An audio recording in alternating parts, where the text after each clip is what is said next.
1. You will hear a number of different recordings, and you will have to answer questions on what you hear. There will be time for you to read the instructions and questions, and you will have a chance to check your work. All the recordings will be played once only. The test is in 4 sections.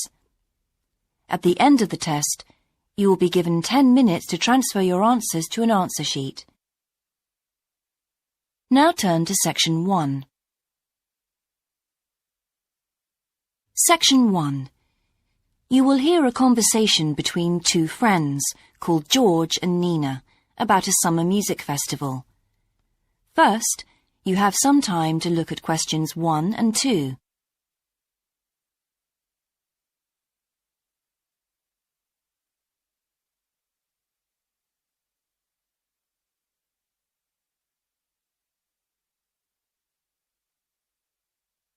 You will see that there is an example that has been done for you. On this occasion only, the conversation relating to this will be played first. Hi, George. Glad you're back. Loads of people have phoned you. Really? I felt just like your secretary. Sorry. I went into the library this afternoon to have a look at a newspaper and I came across something really interesting. What? A book? No, a brochure from a summer festival, mainly Spanish music. Look, I've got it here. George says that he found a brochure from a festival, so B has been circled as the answer. Now we shall begin. You should answer the questions as you listen, because you will not hear the recording a second time. Listen carefully and answer questions 1 and 2. Hi, George. Glad you're back. Loads of people have phoned you. Really? I felt just like your secretary. Sorry. I went into the library this afternoon to have a look at a newspaper and I came across something really interesting. What? A book? No, a brochure from a summer festival, mainly Spanish music. Look, I've got it here. Spanish music? I really love the guitar. Let's have a look. So what's this group, Guitarrini? They're really good. They had a video with all the highlights of the festival at a stand in the lobby to the library, so I heard them. They play fantastic instruments, drums and flutes and old kinds of guitars. I've never heard anything like it before. Sounds great. Okay, shall we go then? Spoil ourselves? Yes, let's. The only problem is there aren't any cheap seats. It's all one price. Well, in that case, we could sit right at the front. We'd have a really good view. Yeah, though I think that if you sit at the back, you can actually hear the whole thing better. Yes. Anyway, we can decide when we get there. Before you hear the rest of the conversation, you have some time to look at questions 3 to 10.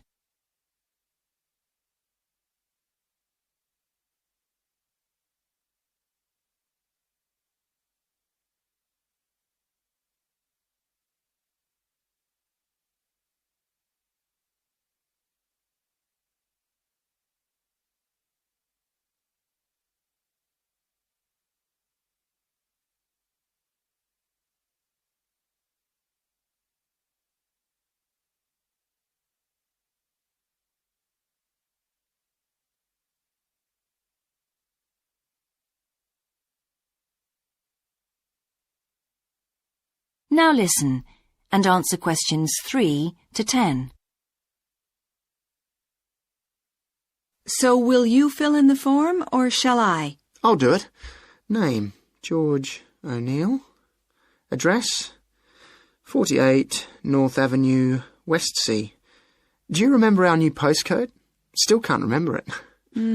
Just a minute. I've got it written down here. WS6 2YH. Do you need the phone too? Please. I'm really bad at numbers. 01674 553 242. So let's book 2 tickets for Guitarrini. Okay. If you're sure $7.50 each is all right. How do you feel about the singer?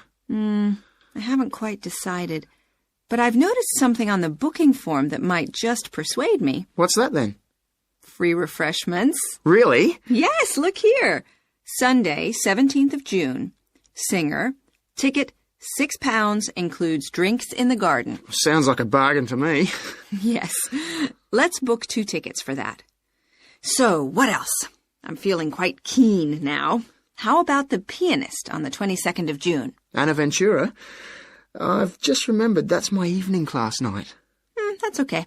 I'll just have to go on my own. But we can go to the Spanish dance and guitar concert together, can't we? Yes, I'm sure Tom and Kieran would enjoy that too. Good heavens, £10.50 a ticket. I can see we're going to have to go without food for the rest of the week. We'll need to book 4. Wish we were students. Look, children, students, and senior citizens get a 50% discount on everything. If only. That is the end of section 1. You now have half a minute to check your answers.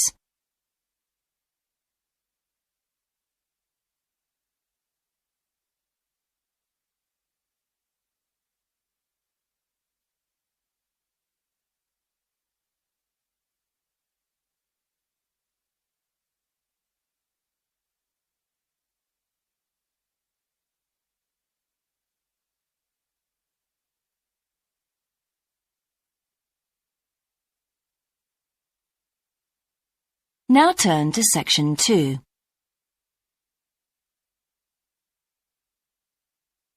Section 2.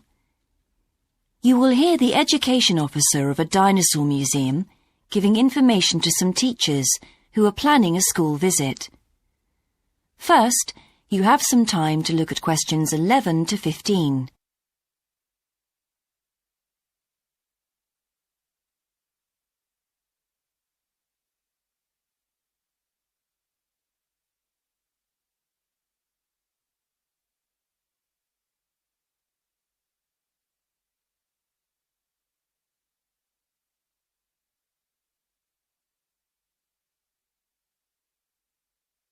Now listen carefully and answer questions 11 to 15. Hello, and thank you for asking me to your teachers' meeting to talk about the Dinosaur Museum and to tell you a bit about what you can do with your students there. Well, let me give you some of the basic information first. In regard to opening hours, we're open every day of the week from 9 a.m. to 8 p.m. except on Mondays, when we close at 1:30 p.m. And in fact, the only day in the year when we're closed is on the 25th of December. You can book a guided tour for your school group any time that we're open. If you bring a school group to the museum, when you arrive, we ask you to remain with your group in the car park. One or more of the tour guides will welcome you there and brief you about what the tour will be about. We do this there because our entrance is quite small and we really haven't got much room for briefing groups in the exhibition area. As far as the amount of time you'll need goes, if you bring a school group, you should plan on allowing a minimum of 90 minutes for the visit. This allows 15 minutes to get on and off the coach, 45 minutes for the guided tour, and 30 minutes for after-tour activities. If you're going to have lunch at the museum, you will of course have to allow more time. There are 2 cafes in the museum with seating for 80 people. If you want to eat there, you'll need to reserve some seating, as they can get quite crowded at lunchtime. Then, outside the museum at the back, there are tables, and students can bring their own lunch and eat it there in the open air. Before you hear the rest of the talk, you have some time to look at questions 16 to 20.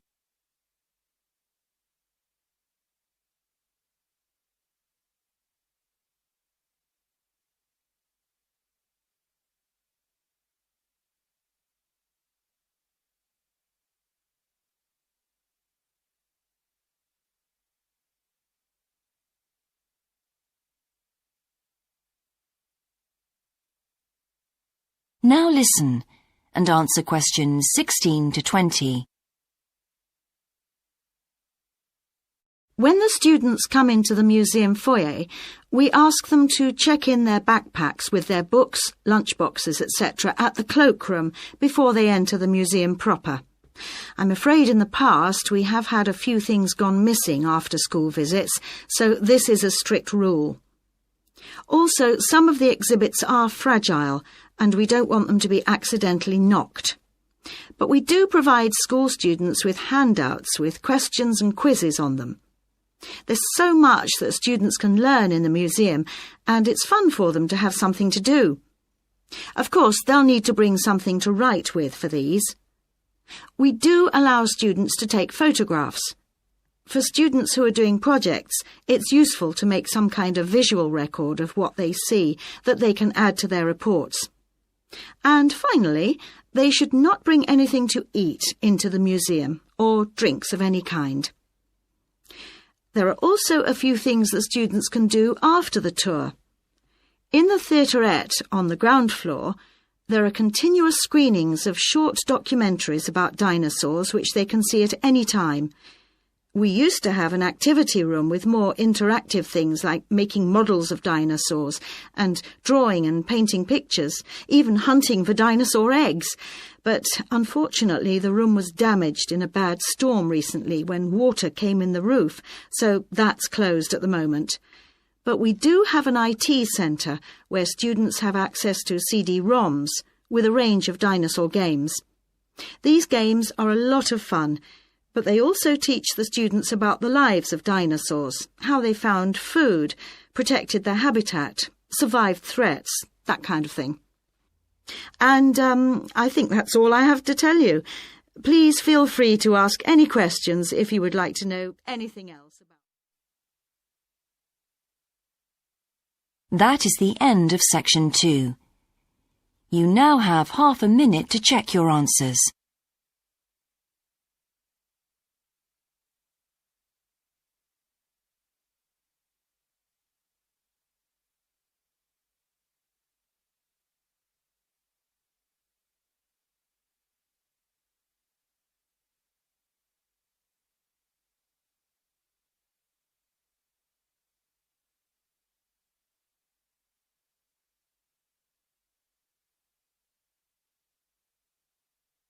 Now turn to section 3.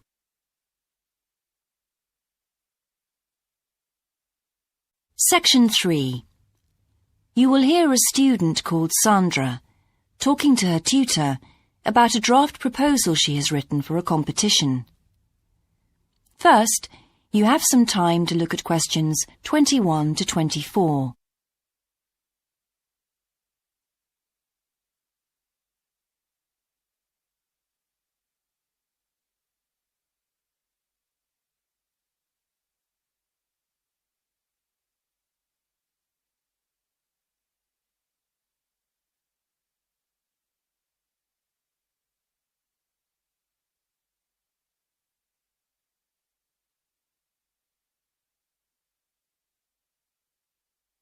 Now listen carefully and answer questions 21 to 24. Right, Sandra. You wanted to see me to get some feedback on your group's proposal, the one you're submitting for the Geography Society field trip competition. Uh-huh. I've had a look through your proposal, and I think it's a really good choice. Oh.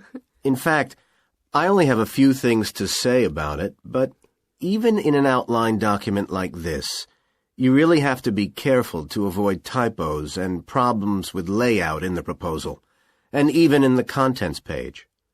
So read it through carefully before submitting it, okay? Will do.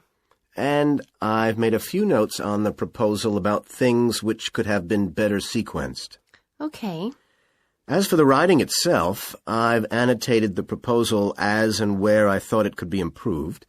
Generally speaking, I feel you've often used complex structures and long sentences for the sake of it, and as a consequence, although your paragraphing and inclusion of subheadings help, it's quite hard to follow your train of thought at times. Oh.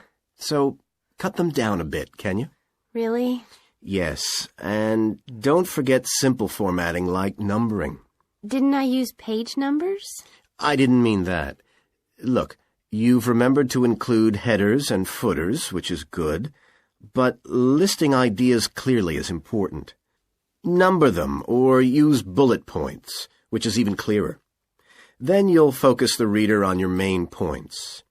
I thought your suggestion to go to the Navajo Tribal Park was a very good idea. No, I've always wanted to go there. My father was a great fan of cowboy films and the Wild West, so I was subjected to seeing all the epics, many of which were shot there. As a consequence, it feels very familiar to me, and it's awesome, both geographically and visually. So it's somewhere I've always wanted to visit. The subsequent research I did and the online photographs made me even keener. Before you hear the rest of the conversation, you have some time to look at questions 25 to 30.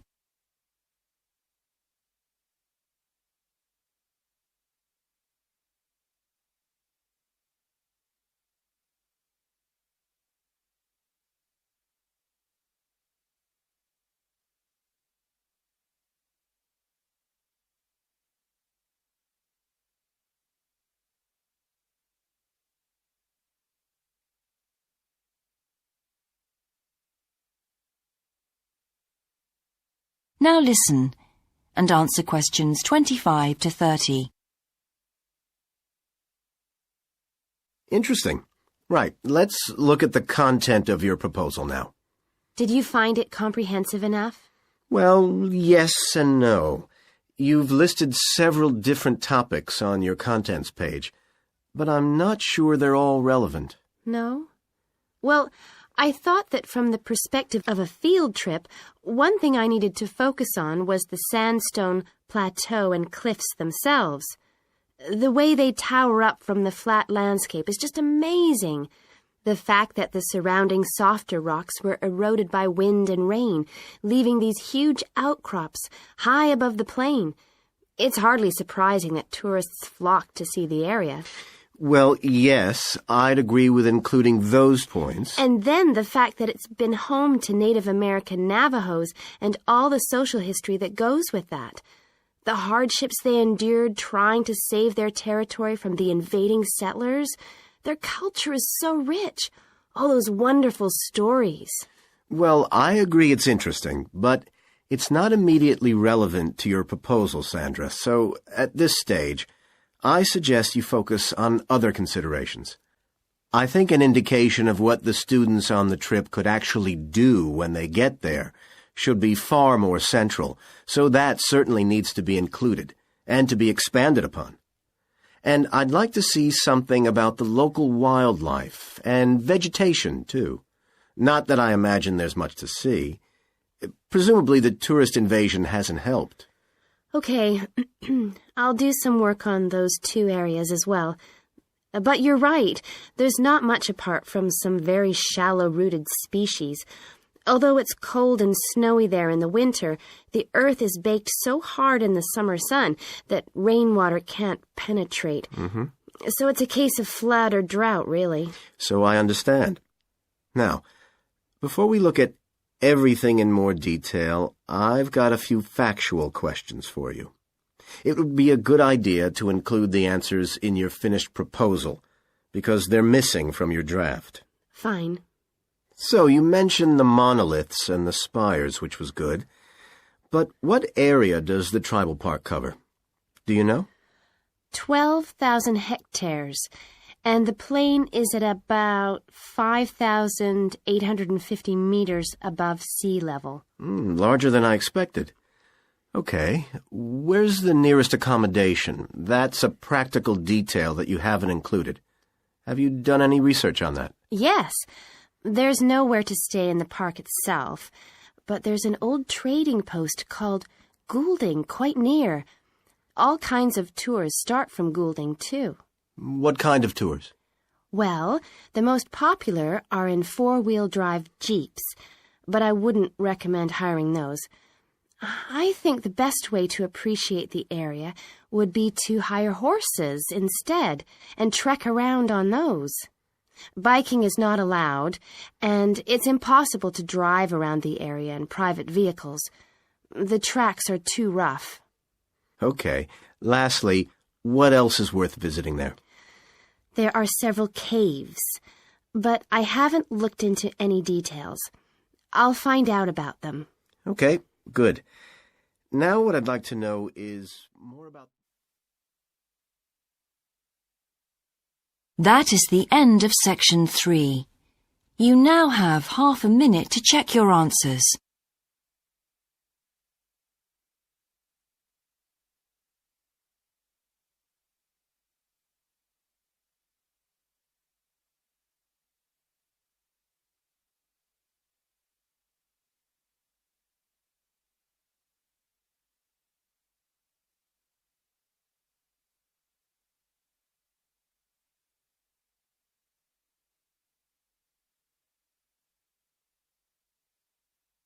Now turn to section 4.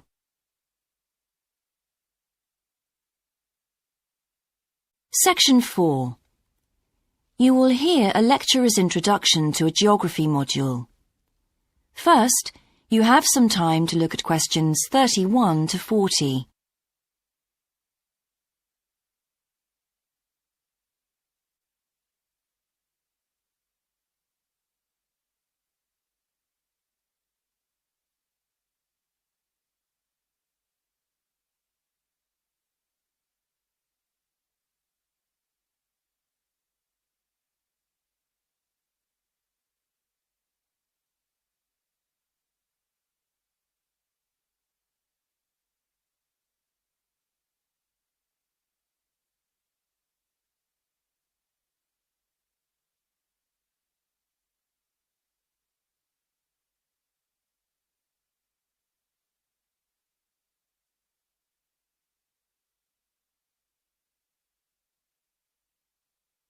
Now listen carefully and answer questions 31 to 40. So, welcome to your introductory geography lecture. We'll begin with some basics. Firstly, what do we learn by studying geography? Well, we learn a great deal about all the processes that have affected and that continue to affect the Earth's surface. But we learn far more than that, because studying geography also informs us about the different kinds of relationships that develop between a particular environment and the people that live there. Okay, we like to think of geography as having two main branches. There's the study of the nature of our planet, its physical features, what it actually looks like, and then there's the study of the ways in which we choose to live and of the impact of those on our planet. Our current use of carbon fuels is a good example of that. But there are more specific study areas to consider too, and we'll be looking at each of these in turn throughout the semester. These include biophysical geography, by which I mean the study of the natural environment and all its living things. Then there's topography. That looks at the shapes of the land and oceans. There's the study of political geography, and social geography too, of course, which is the study of communities of people. We have economic geography, in which we examine all kinds of resources and their use, agriculture, for example. Next comes historical geography, the understanding of how people and their environments and the ways they interact have changed over a period of time. And urban geography, an aspect I'm particularly interested in, which takes as its focus the location of cities, the services that those cities provide, and migration of people to and from such cities. And lastly, we have cartography. That's the art and science of map making. You'll be doing a lot of that. So, to summarise before we continue, we now have our key answer. Studying this subject is important because without geographical knowledge, we would know very little about our surroundings and we wouldn't be able to identify all the problems that relate to them. So, by definition, we wouldn't be in an informed position to work out how to solve any of them.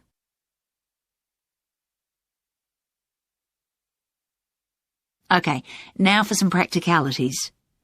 What do geographers actually do? Well, we collect data to begin with. You'll be doing a lot of that on your first field trip. How do we do this? There are several means.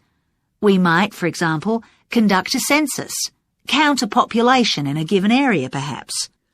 We also need images of the Earth's surface which we can produce by means of computer generation technology or with the help of satellite relays. We've come a very long way from the early exploration of the world by sailing ships, when geographers only had pens and paper at their disposal.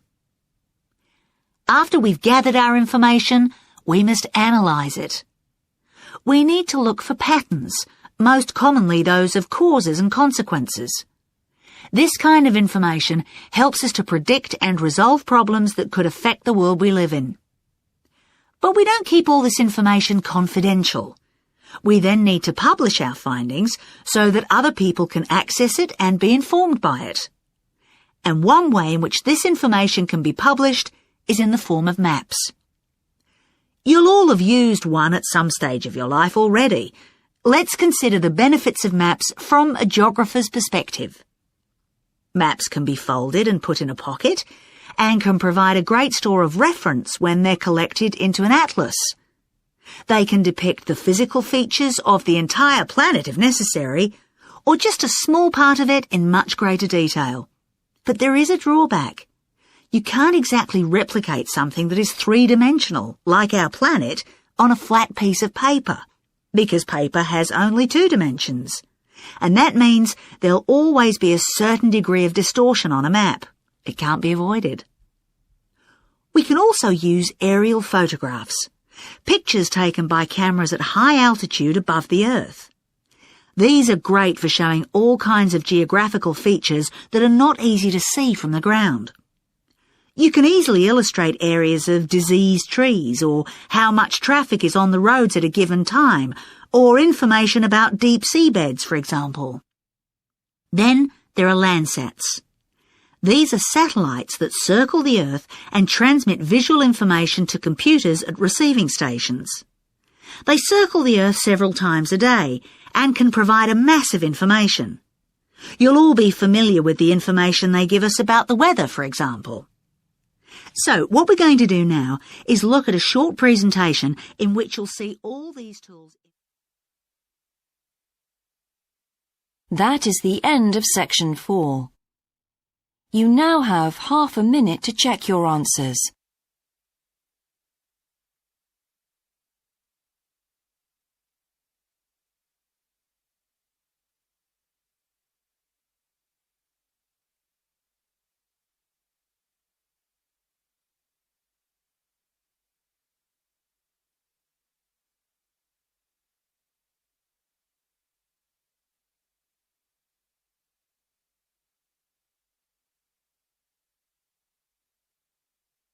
That is the end of the listening test.